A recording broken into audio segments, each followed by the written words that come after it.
రాష్ట్రంలో కార్మిక సంక్షేమానికి ప్రభుత్వం ప్రణాళికలు రచిస్తుందని ఏపీ కార్మిక శాఖ మంత్రి వాసంశెట్టి సుభాష్ అన్నారు. కార్మికులతో పాటు పాత్రికేయులు, న్యాయవాదులను కూడా బీమా పరిధిలోకి తెచ్చేందుకు చూస్తున్నామని తెలిపారు. వైసీపీ ప్రభుత్వం చంద్రన్న బీమా పేరు మార్చడమే కాకుండా ఎంతో మందికి పరిహారం అందించకుండా కాలయాపన చేస్తుందని, చంద్రన్న బీమాను 3 లక్షల నుంచి 10 లక్షలకు పెంచుతామని తెలిపారు.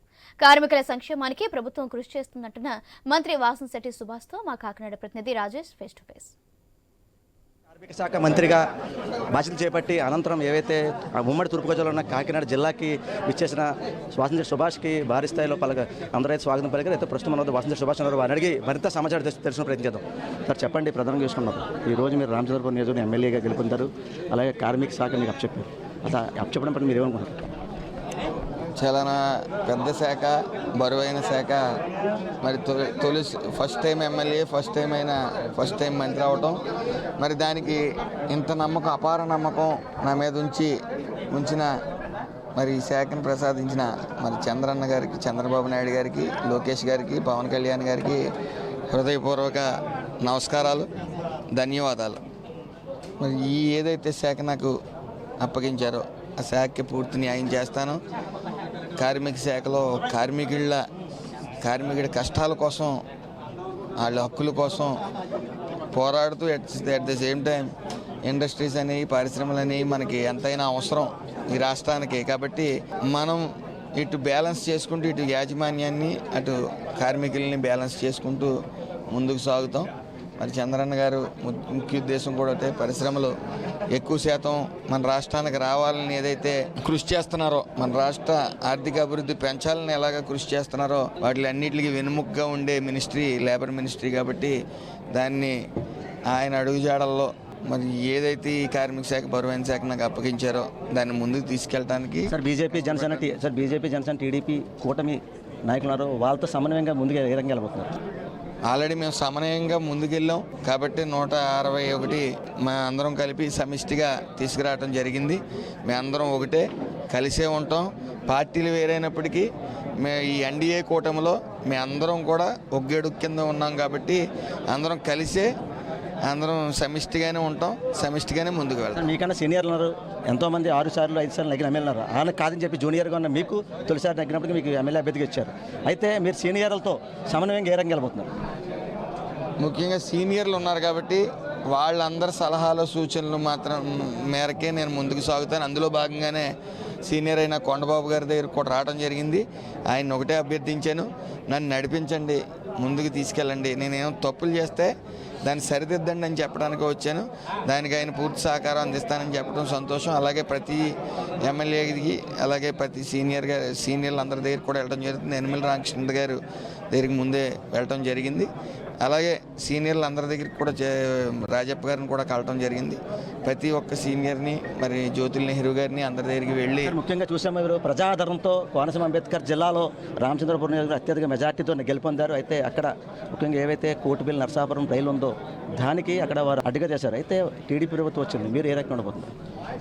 ఆల్రెడీ చంద్రబాబు నాయుడు గారు కానీ, పవన్ కళ్యాణ్ గారు కానీ ఎట్టి పరిస్థితులు 5 సంవత్సరాల్లో ట్రైన్ కోత అనేది వినిపిస్తుందని చెప్పడం జరిగింది. అది 100కి 100% మనం అందరం కూడా, ఈ కోనసీమ ప్రజలందరూ కూడా ట్రైన్ కోత వినకపోతాం. ప్రధానంగా మీరు కార్మిక శాఖ మంత్రిగా ఉన్నారు. అయితే ఇప్పుడున్న ఫ్యాక్టరీకి సంబంధించి గతంలో చూసాం, సామర్లకోట వివిధ ప్రాంతాల్లో ఫ్యాక్టరీస్తో చాలామంది మృతి చెందారు. దీనికి ప్రధాన కారణం గత ప్రభుత్వం కానీ, లేకపోతే అక్కడ ముఖ్య అధికారులు ఎవరితో వారు పట్టించుకోకపోవడం, వైఖరి వల్ల జరిగిందని చెప్పి అక్కడున్న కార్మికులు ఆవేదన వ్యక్తం చేశారు. ఇవన్నీ జరిగితే మీ దృష్టికి వచ్చినవి. అయితే ఈసారి మీరు మంత్రిగా ఉన్నారు, దానికి ఏ రకంగా కార్యాచరణ చేయబోతున్నారు? ఏదైతే వైసీపీ ప్రభుత్వం ఉందో, వైసీపీ ప్రభుత్వంలో పూర్తిగా లంచాలకి ఎడిక్ట్ అయ్యి ముందుకు సాగారు. ఆ లంచాలే ప్రధానంగా చూసుకున్నారు తప్ప రక్షణ సంబంధించిన పరికరాలు కానీ, ఇంకోటి కానీ ఎలా ఉన్నాయనేది దృష్టి పెట్టలేదు. ఆ ఈ కార్మికులకి రక్షణ ఎంతవరకు ఉందనే దాని మీద దృష్టి పెట్టలేదు. కాకపోతే ఇది చంద్రన్న పాలన.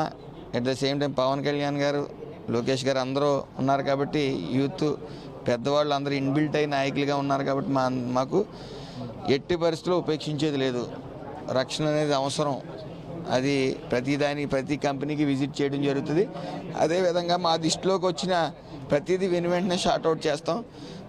అలాగే చంద్రన్న బీమాను కూడా ఈసారి మొన్నసారి ఓన్లీ 1,25,00,000 మందికే లబ్ధిదారులకు ఇవ్వడం జరిగింది. ఈసారి అలా కాకుండా కుటుంబానికే కాదు, కుటుంబంలో ఎవరికి కుటుంబ యజమానికే కాదు, కుటుంబంలో ఎవరికి ఏం జరిగినా సరే చంద్రన్న బీమా వర్తించేలాగా చంద్రన్న గారు మరి ఈ కేబినెట్ మీటింగ్లో ముందుకు తీసుకెళ్తారని ఆశిస్తా ఉన్నాం. సరే, ఆ ఇద్దరు స్నేహితులతోనే ఎమ్మెల్యే మంత్రిగా అయితే మీరు ముందుకు వేశారు. ఆ ఇద్దరు స్నేహమే ఇంతవరకు సాగిందని చెప్పి అమలాపురం కోనసీమ అంబేద్కర్ జిల్లా మీ అభిమానులు కానీ లేకపోతే మీ నాయకులు కానీ మీ యొక్క ఏవైతే మీ అనుచరులు కానీ చెప్పి పరిస్థితి దాన్ని ఏమంటారు? ఏదైతే ఈ ఇద్దరు స్నేహితులు కొత్త స్నేహితులు చిలక గోరింకలు ఉన్నారో తోట త్రిమూర్తి గారు, బోసు గారు, వాళ్ళ కలయిక నాకు వరం. వాళ్ళు కలిసిన వెంటనే కూడా నా విజయం తథ్యమైంది. అలాగే వాళ్ళు గుండెల్లో కత్తులెట్టి కౌగిలించుకున్నారు తప్ప మనస్ఫూర్తిగా వాళ్ళు కౌగిలించుకోలేదు. వాళ్ళు స్నేహితులుగా ఎన్నో నాళ్ళు ఉండరు. ఎందుకంటే శిక్ష పట్టడానికి ఆయన సిద్ధంగా ఉంది. శిక్ష పడిపోయింది ఆల్రెడీ, అది ఇంప్లిమెంట్ అవ్వడానికి కూడా సిద్ధంగా ఉంది. కాబట్టి ఆ శిక్షకి గల కారణమైన బోసు గారే కారణం దానికి. కాబట్టి వాళ్ళిద్దరి స్నేహం అతి త్వరలోనే విడిపోతారు. నాకు రామచంద్రపురం కావాలని, నాకు మండపేట కావాలని కొట్టుకుని వైనం కూడా అతి త్వరలో చూస్తాం. కాకపోతే వీళ్ళ రాజకీయ ప్రస్థానం ముగిసిపోయింది. ఆల్రెడీ వైసీపీదే ముగిసిపోయింది. ఇంక వీళ్ళ పాత్ర ఎంత ఉంటుంది. కాబట్టి వాళ్ళని కూడా జంపింగ్ జిల్లాలని తెలుగుదేశం ప్రభుత్వం ఎవరు తీసుకోవడానికి సిద్ధంగా లేదు. ఈ జంపింగ్ జిల్లాని అన్ని పార్టీలు మాడిపోయారు. కాబట్టి ఈ బోసు గారు అయితే ఒకే పార్టీలో ఉన్నారు, 2 పార్టీలు మారినట్టున్నారు. కానీ ఈయన పార్టీలు మారే అవకాశం కోసం చూస్తూ ఉంటాడు ఆయన. ఆల్రెడీ ఇంకో ప్రయత్నం బీజేపీకి దేనికో వెళ్ళడానికి కూడా ప్రయత్నిస్తూ ఉన్నారు. ఆయనకి ప్రధానంగా ఏ పార్టీ వస్తుందో ఆయన గోడ మీద నుంచి చూసే తత్వం. ఖచ్చితంగా ఆయన పార్టీ మారడానికి ట్రై చేస్తూ ఉన్నాడు. మారినప్పటికీ ఆయన చేసిన అవినీతి కానీ, ఆయన చేసిన ఏదైతే ఆయన మీద అయితే కేసులు ఉన్నాయో అవన్నీ చట్టం దానిపైన చేసుకుపోతుంది. కాబట్టి త్వరలో ఈ స్నేహం కూడా ఉండదు. అది నేను చెప్పదలిచాను. అయితే ఓవర్లు వేసుకుంటే ఏవైతే జనసేన బీజేపీ కూటమితో నన్ను కార్మిక శాఖగా నన్ను చెప్పడం, అలాగే నాకు ఇంతటి బాధ్యత అప్పచెప్పడం పట్లయితే ఓ పక్క ఎవరైతే జనసేన పవన్ కళ్యాణ్ అలాగే నారా చంద్రబాబు నాయుడు వీరందరికీ ముఖ్య నాయకులకి అందరికీ నాకు కృతజ్ఞతలు తెలియదని చెప్పి కార్మిక శాఖ మంత్రివర్యులు వాసంశెట్టి సుభాష్ చెప్పే పరిస్థితి కనపడుతుంది. ఇది కూడా తాజా కెమెరా పర్సన్ సురేష్తో రాజేష్, ఐ న్యూస్, కాకినాడ జిల్లా, కాకినాడ నుంచి.